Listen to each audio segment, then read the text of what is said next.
Like many, you haven't heard of this civilization before, not because it didn't exist, not because we don't have evidence of how large and how powerful it was.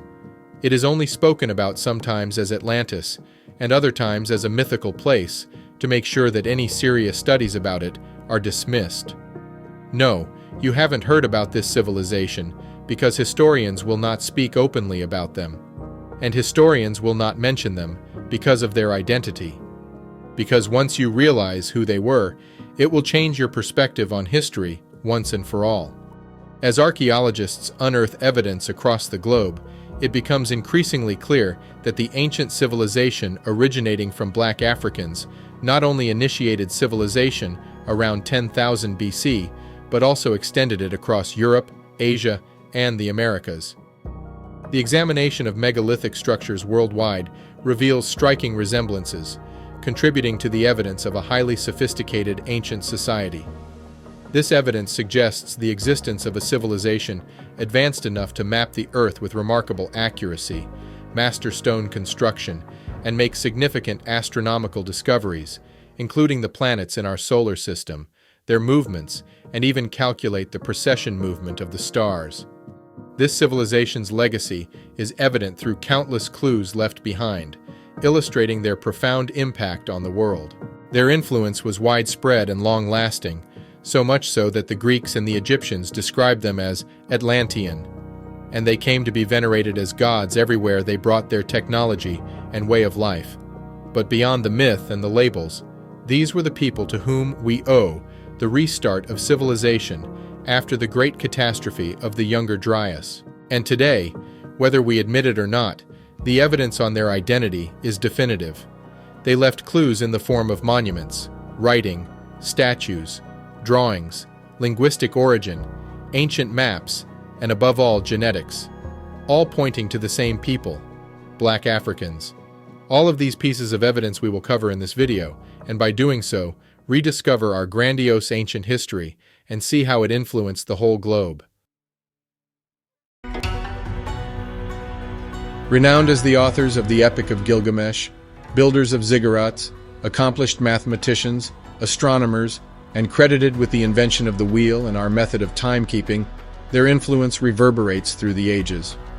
For centuries, it was widely assumed that the ancient Sumerians bore a resemblance to the modern inhabitants of their region. However, the evidence shows that the Mesopotamia civilization was in fact a continuation of the Natufian culture, both in terms of its ethnic identity and its cultural inheritance. Contrary to popular belief, particularly the early Sumerians who laid the very foundations of their civilization, from script and religion to technological innovations such as the wheel, were in fact of Black African descent. This is perfectly illustrated in the victory stele of Naram Sin, where both Naram Sin himself and the people of Zagreb that he defeated are phenotypically black with full complement of afros, luscious lips, and long limbs. This knowledge has been within scholarly circles for 2 centuries, yet it has not been widely disseminated. Cranial analysis of remains found throughout early Mesopotamia all the way to 1000 BC are predominantly black. In 2009, researchers from the Department of Anthropology of the University of Florida made a startling discovery. The paper attests that the Semitic language, in fact, has its roots in all the African languages. And I quote, "These results indicate that the ancestor of all Semitic languages in our dataset was being spoken in the Near East no earlier than approximately 7,400 YBP, after having diverged from Afro-Asiatic in Africa." End quote. Here is a chart that depicts the evolution of Semitic languages, and notice their origin. So in short, well into the Bronze Age, Afro-Asiatic originated in Africa and fanned out towards the Levant, before further branching out into the various Semitic languages that we know. The true identity and origins of the Sumerians were elucidated by Albert Terrien de la Couperie, a distinguished linguist and China expert. He asserted that the Sumerians, Akkadians, and Assyrians, who referred to themselves as Salmat Kakadi, or black-headed people, were all of Black Kushite lineage. Despite this historical verity, depictions of Sumerians in popular culture predominantly portray them as Semitic or Caucasian, neglecting their African heritage. The misrepresentation of Sumerians as Europeans is perpetuated by showcasing artifacts from the Guqian rule of Lagash as indicative of the true progenitors of Sumerian civilization, despite no recognition of Guqian rulers in the Sumerian king list. In the words of the eminent 19th-century American anthropologist John D. Baldwin, it is now admitted that a people of the Kushite or Ethiopian race were the first civilizers and builders throughout Western Asia. These profound insights compel us to reevaluate our understanding of ancient civilizations and acknowledge the pivotal contributions of Black African populations to human history. So from the Niger-Congo basin to the Natufians, to ancient Sahara, to the Nubio-Kemetic civilization complex, and Sumer, the Black African now had an inordinate amount of technology, knowledge, and resources, and they used these to spawn civilization everywhere they went, even in seldom expected places.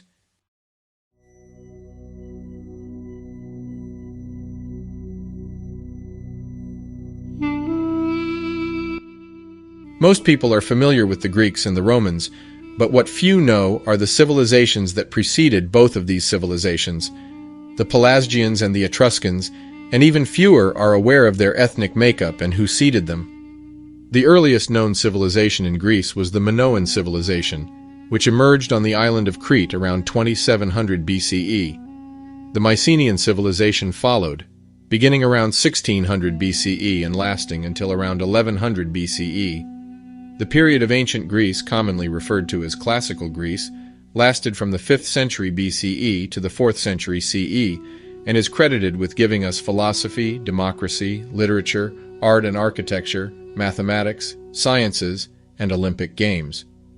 This is the narrative that has been popularized. However, the Greeks themselves said that the origin of their civilization and knowledge was from the Africans in Kemet. Not only did the Greeks learn everything, and I mean everything they knew from the Africans in Kemet, but their civilization itself may have been started by the Africans. And the Greeks themselves attest to the fact that the Pelasgians started their civilization. They were the first people who later on, in 1600 BC, started the Mycenaean civilization. So the Pelasgians play a crucial role in the foundation of Greek civilization.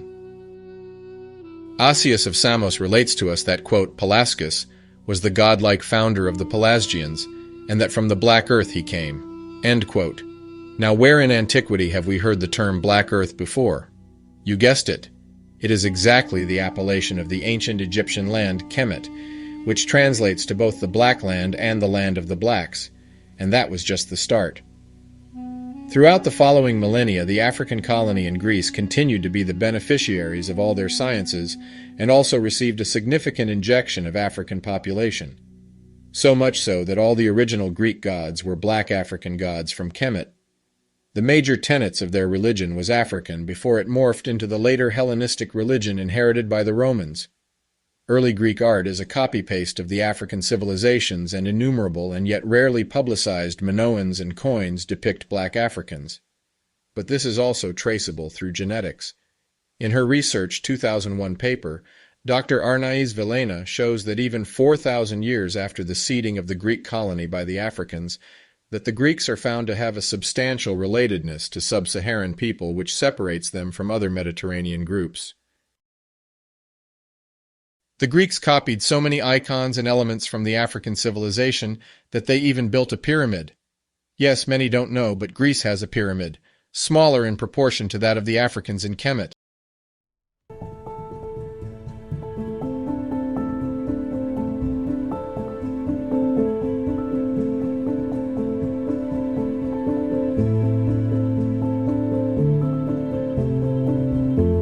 This doesn't mean that the Greeks were black, but it shows that the African colonists in Greece came in such high numbers that their genes are still overrepresented 4,000 years after the African population had left, and even old Minoan frescoes depict phenotypically black people in large numbers, like this beautiful bas-reliefs from early Minoan periods that clearly show that Greeks knew how to paint people black when they wanted.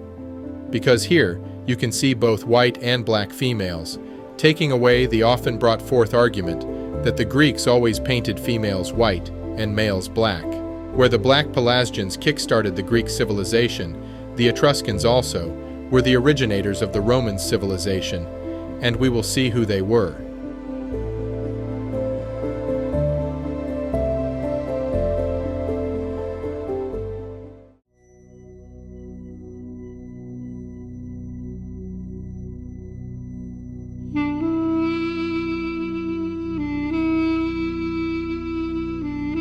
Even paved roads, this quintessential Roman civilization staple, was first used by the Africans in Kemet, then passed on to the Greeks and the Black Etruscans, who then gave everything they knew to the Roman.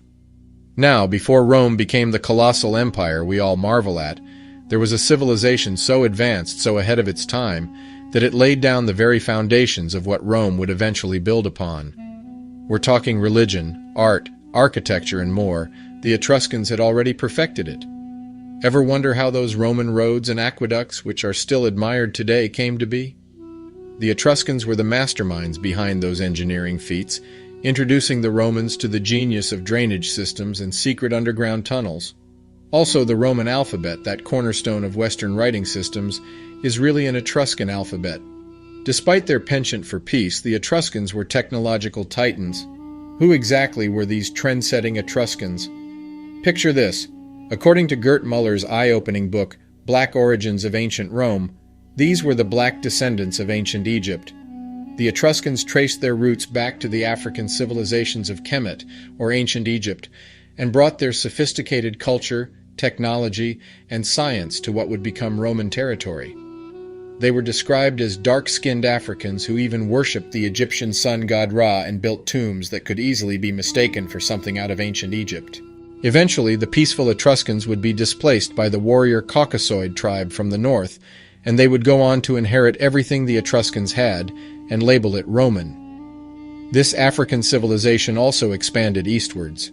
But before we get to China and Japan, there are a few more civilizations that this gargantuan African civilization, the Natufio-Saharian Kemetic civilization, the NSK civilization, there are a few more that it seeded as colonies.